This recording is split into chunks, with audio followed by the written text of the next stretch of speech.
sa inyong mga radyo. Maaasahang public service, DZXL 558. Ang programang ito ay hatid sa inyo ng National Nutrition Council.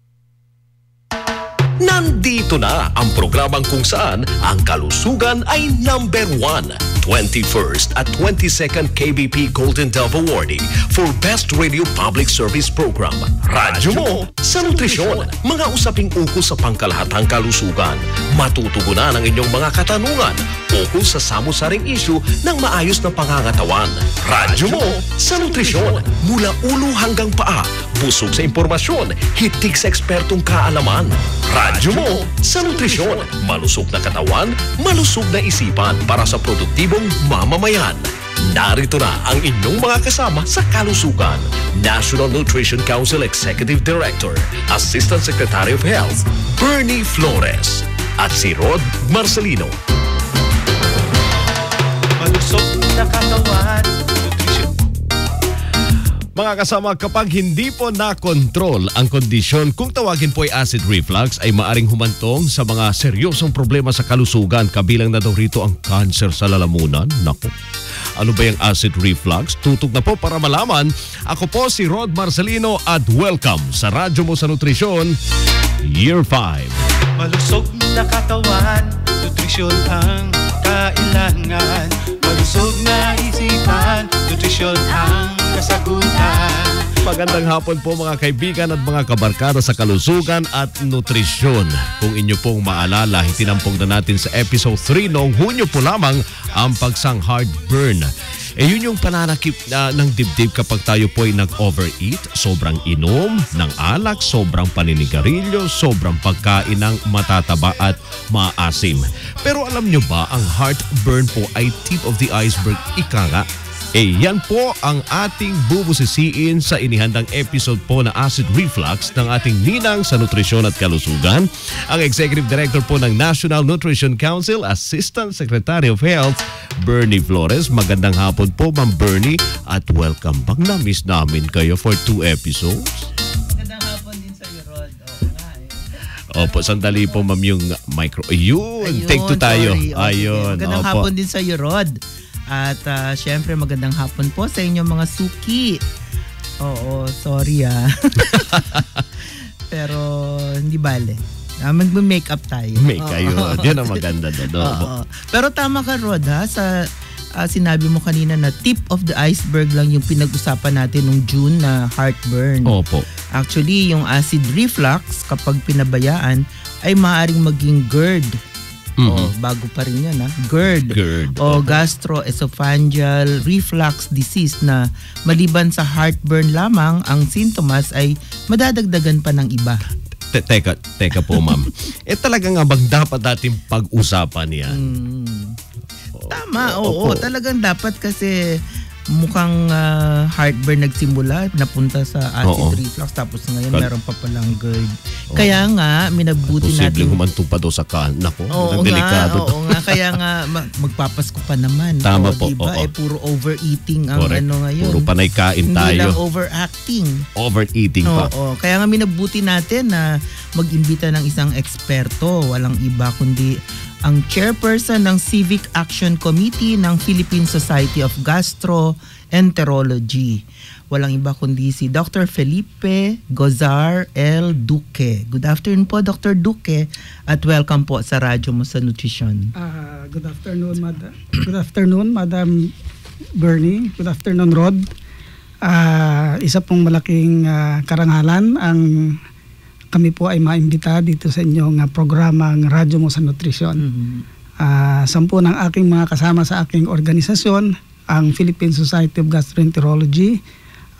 Kami po ay masaya at napagbigyan kami ng pagkakataong makatulong magpaliwanag sa isa sa mga pinaka-common actually na problemang pangkalusugan ng ating mga kababayan.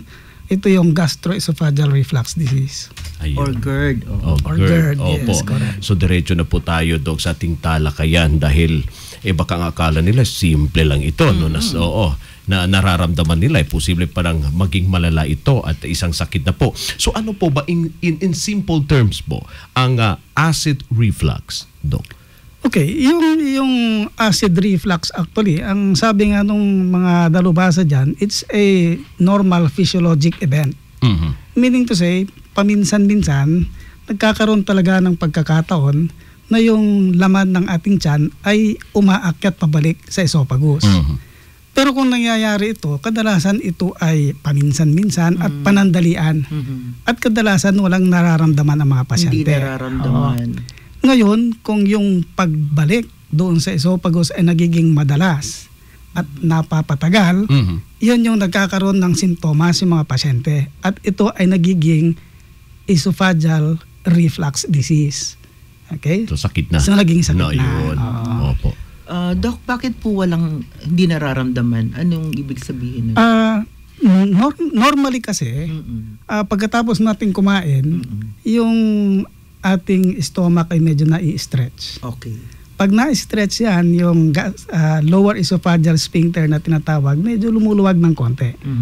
So, nakakabalik. Yung sphincter po, yung parang gate. Yes, correct. Gate, so, yan yung nagpe-prevent Bakod, ng gastric contents to go back to the stomach. So, pagkatapos na kumain, medyo lumuluwag ng konti yon. Pero pag umakyat yung asido, sandali lang. At konti. Parang normal lang. Yes. So, kaya walang nararamdaman yung mga pasyente. And that's why it's called a normal physiologic event. Ngayon, kung yung pagbalik ay napatagal at napadalas, yun na yung nasusugat yung esophagus. Kung minsan, kaya nagkakaroon ng sintomas, ayun nga, nagiging gastroesophageal reflux disease na. Ano po yung sintomas, Dr. Duque? Pag sinabi yung nagkakaroon na, ano po yun? Actually, dalawa yung madalas na nararamdaman ng mga pasyenteng may gastroesophageal reflux disease. Ang pinaka-common na simptomas actually is yung tinatawag na heartburn. So, ayun. Karamihan sa atin alam yung heartburn. So, yung heartburn, simply ito yung discomfort na nararamdaman nila dito sa may sikmura at ito'y kadalasan umaakyat hanggang dito sa dibdib. Kadalasan dinidescribe nila as parang pangangasim ng sikmura. And then pag umakyat dito sa dibdib nila, mainit. At ito ay tumatagos hanggang doon sa likod. Yan. Now, kung ito ay nararamdaman ng mga pasyente 2 beses o higit sa isang linggo, most likely meron silang GERD. Now, kung minsan akala po nila nagkakaroon sila ng atake de corazon. Correct. And that is why ang isa sa mga conditions na dapat siguraduhin wala yung pasyente bago sabihin GERD, lalo na sa mga medyo nagkakaedad, ay siguraduhin hindi sa puso nanggagaling yung sintomas nila. Now, the second most common symptom na nararamdaman ng mga pasyente ay yung tinatawag nating regurgitation naman. So, yung regurgitation, parang nagkakaroon sila ng biglang naglalaway. Parang may tubig na nararamdaman sila sa may lalamunan. Okay. Kung minsan nararamdaman yes, ko yun. At itong tubig na ito ay maasim o mapait. Oo, mapait. Yan. So, it's called regurgitation. Parang bumabalik nga, Parang bumabalik yung pag kinain mo. Yes.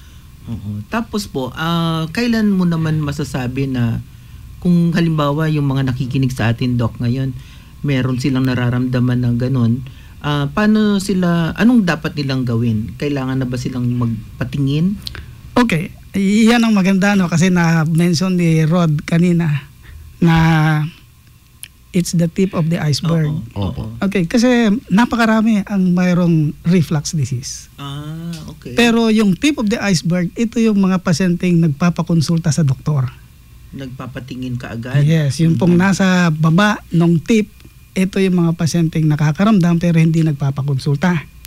Kasi karamihan sa mga pasyenteng ito, yung kanilang simptomas nagiginhawaan sa pag-inom ng tubig o kaya antacids. So pag uminom na yung mga antacids, so nawawala. So karamihan dyan, nagsa-self-medicate, pupunta sa drugstore, humihingi ano ang gamot na maganda para sa asido. Siguro sinikmura, Doc, yung kapitbahay. Yes. Tapos yun din ang ginawa. Correct. So nagtatanong na lang and that's why these are the ones na nasa bottom. And yung tip, yun yung mga nagkukonsulta. Kaya tinawag na tip of the iceberg.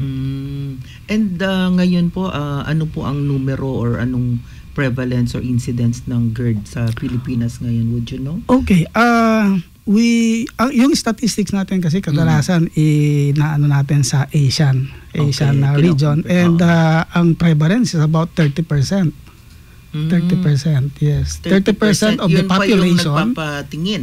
Oh, yes. O yung yun nagpapatingin kasi yung mga hindi nagpapatingin hindi naman nasasama sa census yun.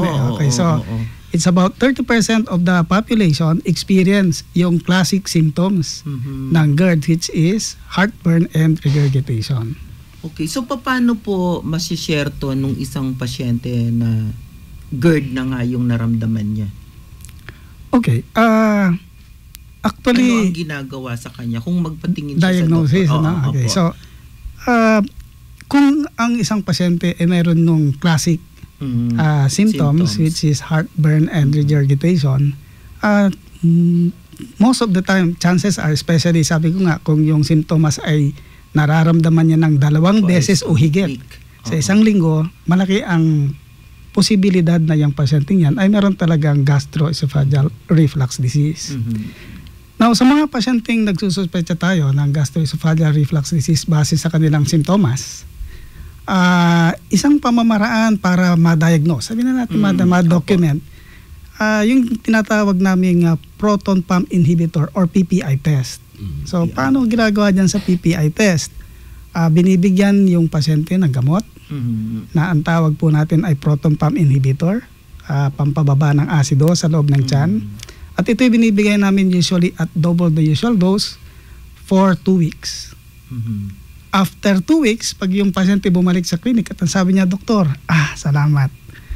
Malaking ginhawa yung ibinigay mong gamot na sa akin, then that is almost diagnostic na yung pasyente ay may meron. Yes, kasi gastroesophageal. Nag-react. Correct. Oo, tama. Okay, doon naman po sa mga pasyenteng hindi nakinig doon sa gamot. 2 linggo na bumalik, Dok, hindi nagbago. Meron pong ibang pamamaraan para makita natin kung meron nga sila. And ito yung very popular ngayon, yung endoscopy. So palagi natin naririnig, endoscopy. Simple, yung endoscopy po, may instrumento, may camera sa dulo, pinapadaan sa bunganga ng mga pasyente at tinitingnan kung doon sa esophagus may sugat. Now, kung nakakita yung doktor ng sugat doon sa esophagus, then yun po ang palatandaan na indeed this patient merong esophagitis, meron nga siyang gastroesophageal reflux disease. So yung parang yun ang definitive na ano?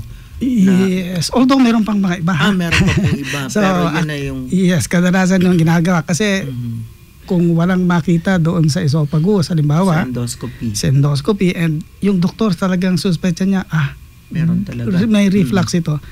Pinapadala namin sila for further diagnostic examinations. Na ang tawag doon ay 24-hour pH monitoring. So, i-confine? Hindi. Hindi rin po. It's just an examination. May nilalagay na gadget. Isotope. Yes, gadget doon sa esophagus ng mga pasyente at nire-record niya yung acidity in 24 hours. Ganun. Yes, and kung yung acidity ay more than the usual over a 24-hour period, then ayan, sinasabi, may reflux talaga yung patient. Confirmatory exam. Naku, medyo interesting yung marami tayong bagong natututunan. Oo, Rod. Tama po. Very interesting po, Ma'am Berning, ating discussion ngayong hapon tungkol sa acid reflux. Pero mga kasama, magpapatuloy po ang ating talakayan. Bago tayo mag-break, dito muna tayo sa ating nutrition word for the week, dyspepsia. Oo, dyspepsia. Dyspepsia. Oo.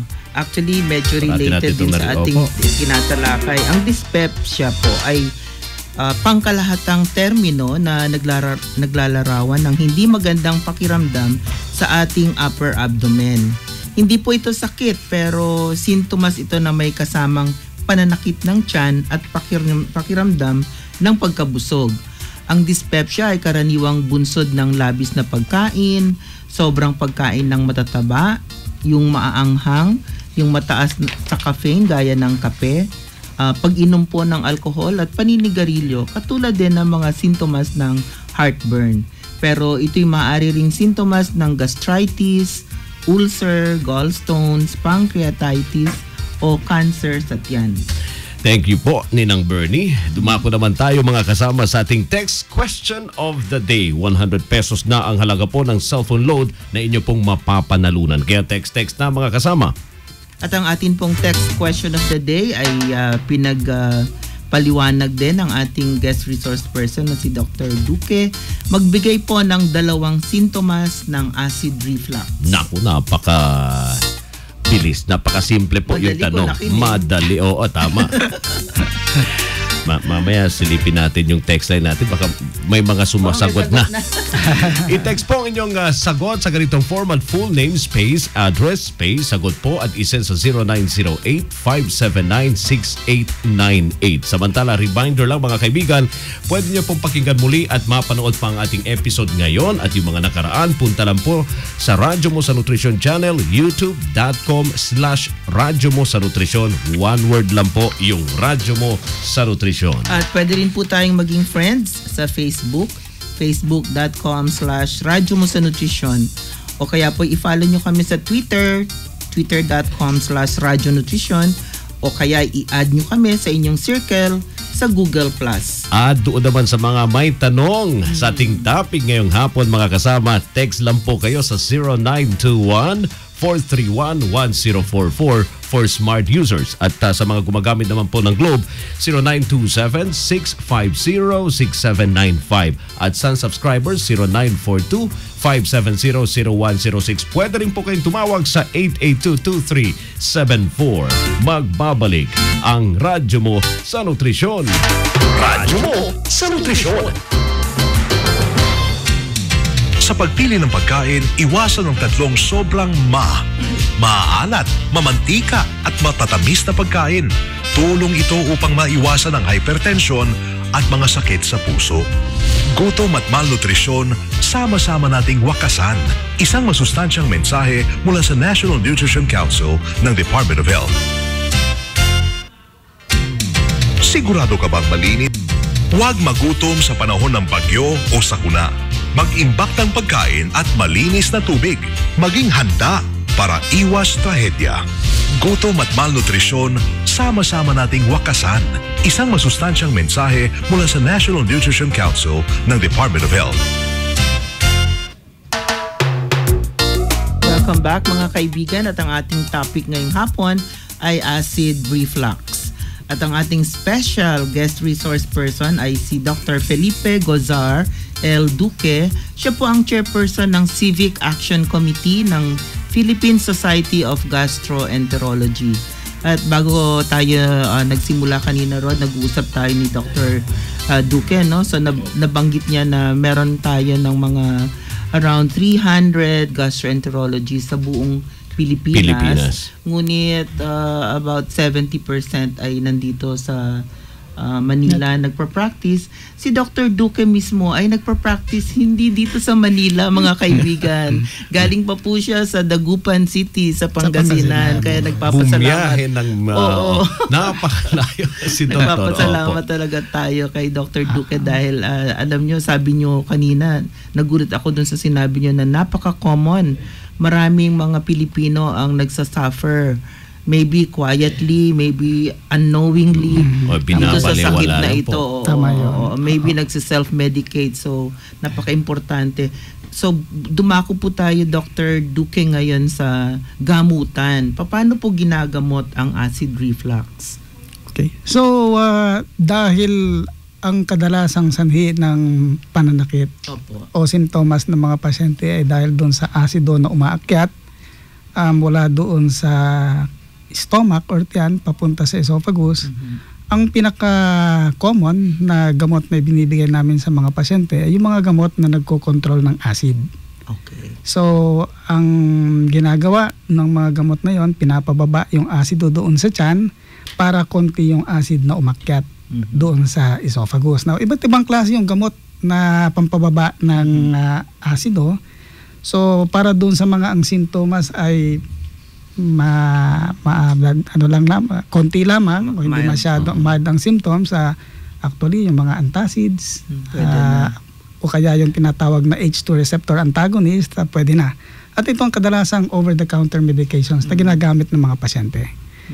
Para doon sa mga kumukonsulta sa amin sa clinic, kadalasan itong mga pasyenteng ito medyo moderate to severe ang mga symptoms. Ang binibigay namin gamot ay yung tinatawag na proton pump inhibitor.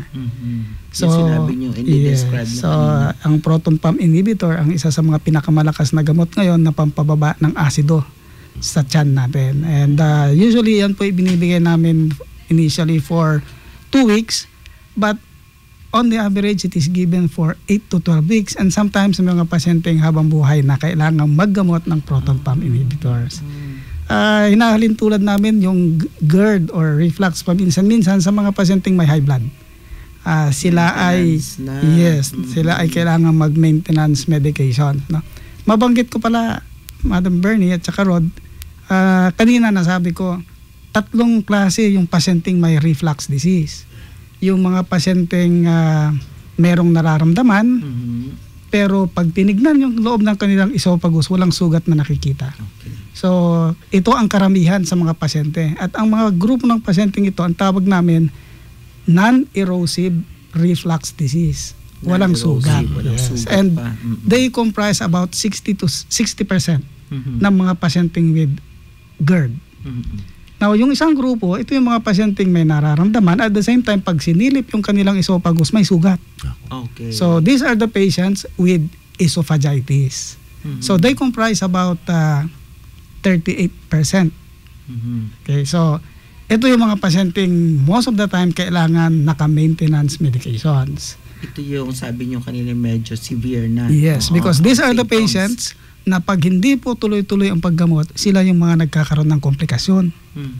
Nabanggit ni Rod kanina, yung cancer. No? So, actually, hindi lang cancer, yung pwedeng side komplikasyon ng reflux disease.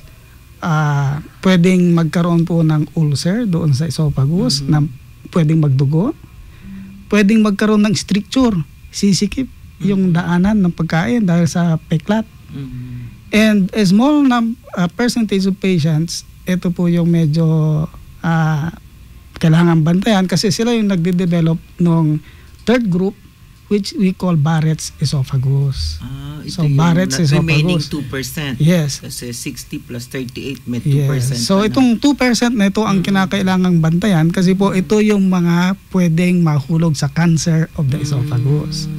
Okay, so sila yung ini-enroll namin sa surveillance program na tinatawag kung saan they undergo regular endoscopy monitoring para at the first sign na yung kanilang Barrett's esophagus ay nahuhulog sa cancer, pwede nang gawa ng paraan.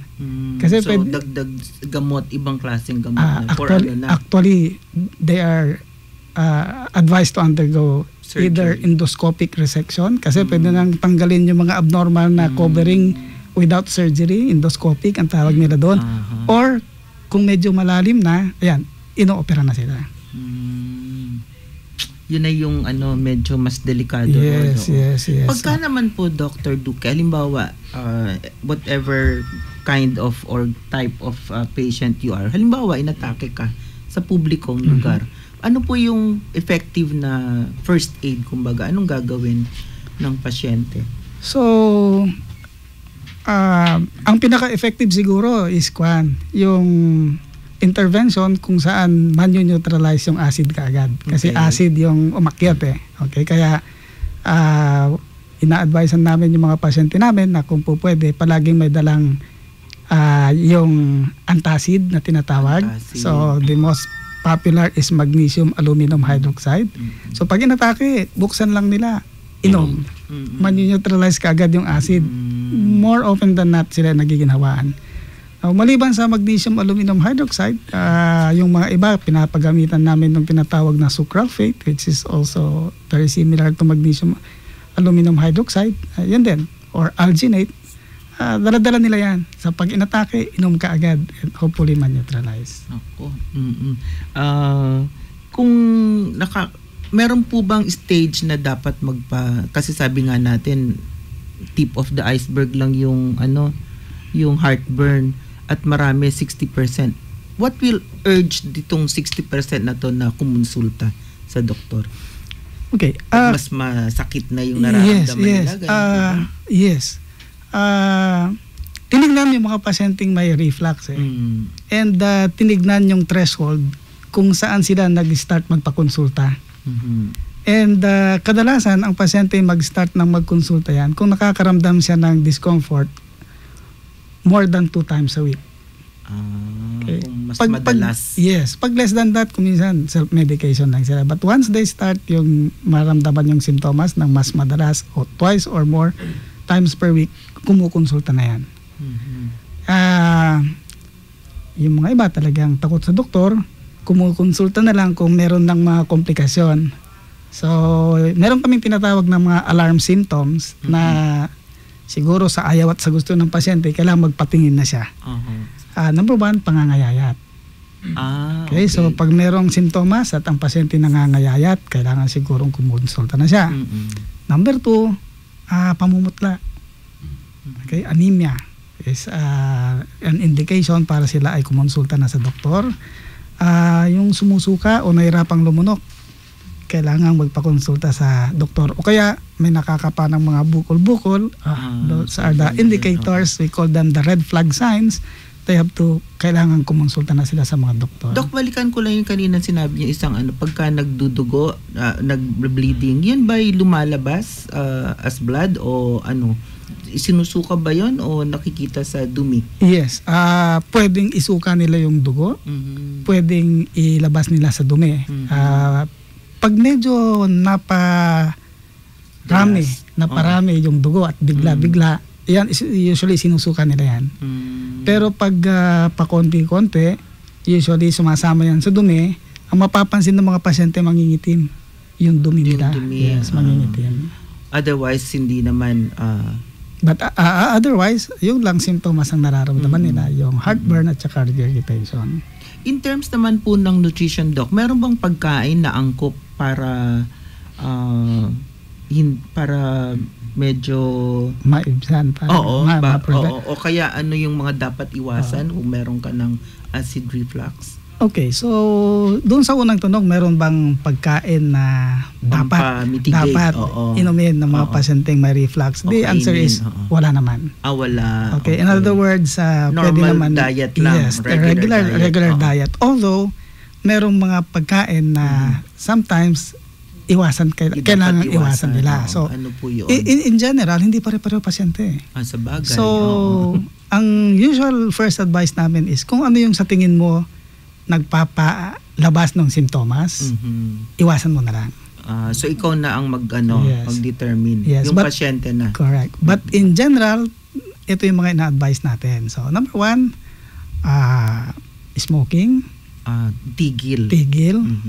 Yung pag-inom ng alcoholic beverages, itigil. Yung mga spicy foods. Okay. Yung mga pwede yung mga maanghang. Yes. Yung mga medyo mamantika, mataba. Yung mga mataas ang caffeine content. So coffee, tea, medyo mataas-taas ang content ng mga caffeine yan. So hindi naman forbidden, but if they can minimize, bawasan yung pag-inom ng mga yon, makakabuti sa pag-control ng simptomas nila. Now, kuminsan may mga gamot na pinapaiwasan natin. Kung po pwede yung pag-inom ng mga pain relievers, may mga gamot para sa high blood, hypertension, hypertension na pwedeng magpalabas ng simptomas ng GERD, but hindi naman natin pwedeng itigil yung mga gamot na yon actually because they are very necessary. So ganun. Parang parang hindi rin siya naiiba sa ibang kondisyon. Ano po yung mga dapat kainin? Lalo na yung sigarilyo at yung alak. Talagang parang na siya. Bawal sa lahat ng condition.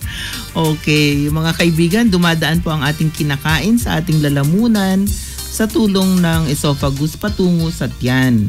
May mga muscle naman sa paligid ng tiyan na kung tawagin ay lower esophageal sphincter na tumutulong upang maiwasan na bumalik ang pagkain sa ating esophagus. Kapag hindi nagsara ng mabuti yung ating lower esophageal sphincter, ito'y magbibigay daan para bumalik yung pagkain at stomach acid sa esophagus. At ito po ang tinatawag na acid reflux.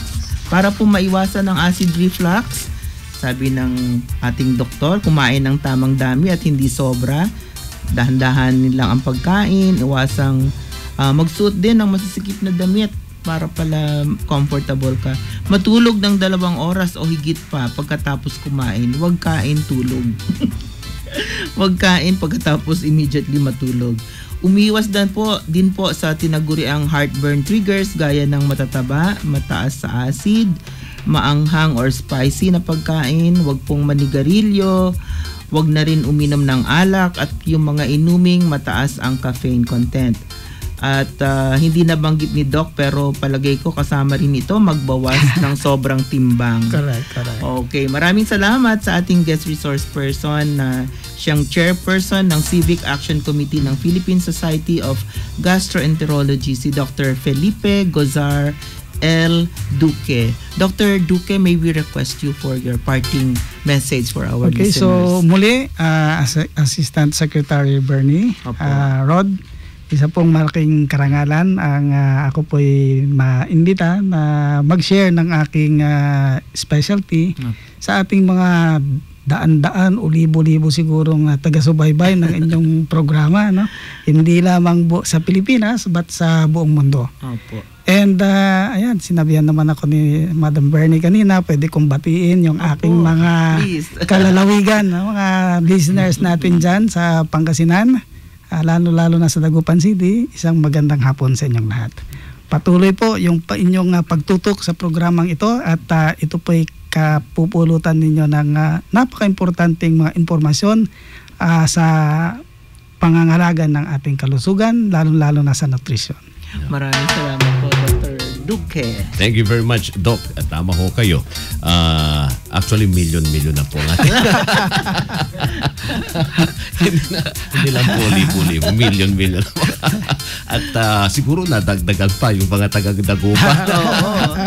Alright, thank you very much once again, Doc Duque.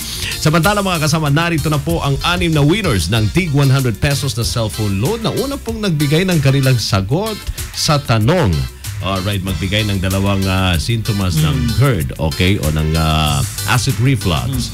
Ang mga sagot dyan, heartburn o mainit na pakiramdam sa may dibdib, pananakit po ng dibdib, hirap na pagnguya, dry cough, pananakit ng lalamunan, at acid reflux. Okay, so ang mga sumagot, Ma'am Bernie, ng tama at Doc, eto. Una, from Bulusan, Sorsogon. Si Christine Pamplona. Congratulations, Christine. Congrats, Christine. Ang pangalawa, Ma'am Bernie, from Santa Maria, Laguna. Si Regen Ann Aquino. Okay, babae ulit. Babae uli po. Regen. Ang pangatlo ay mula sa Dasmariñas, Cavite. Okay. Si Riza Bautista. Babae pa rin, Rod. Congrats, Riza. Puro babae yung mga winners na. Yung pang-apat, mula naman ito sa Pampanga. Okay. Si lalaki. Vicente. Vicente. Tamang-tama yung kanyang apelyido, hombre. Hombre. Vicente, hombre. Alright, congratulations, Vicente. Vicente. At ang panglima, ma'am, si Katrina Mans Solivar from San Isidro, Nueva Ecija. At yung pang-anim ay si Bruce Alonte ng Tarlac City. Alright, puro Luzon po. Congratulations. At salamat po sa inyong pakikinig. At kung may tanong, pwede pa rin kayong magpadala mga kasama ng inyong questions. At sa ating mga listeners tungkol po sa ating episode ngayong hapon, i-text lang po ang inyong mga tanong sa numerong ito sa 0908-579-6898. Kahit wala na po tayo sa ere, abangan po ang reply ng ating production team sa inyong mga tanong. Yan po ang patuloy na serbisyo publiko ng Radyo Mo sa Nutrisyon. Maraming salamat mga kasama sa inyong patuloy na pagtangkilik sa Radyo Mo sa Nutrisyon. Tandaan po dito sa Radyo Mo sa Nutrisyon, bubusugin namin kayo sa impormasyon. At sisiksikin namin kayo ng mga tip tungkol sa tamang nutrisyon. At tutulungan namin kayong iwaksi ang mga maling gawain po'y kumukontra sa mabuti mabuting kalusugan. Wastong nutrisyon, impormasyon. Solusyon, positibong aksyon. Tandaan po lamang, malusog na katawan, malusog na isipan para sa malusog na mamamayan. Ako po ang inyong lingkod, Assistant Secretary of Health, Bernie Flores. At ako naman po si Rod Marcelino. Kami ang inyong mga kabalikat sa kalusugan at wastong nutrisyon dito sa Radyo Mo sa Nutrisyon.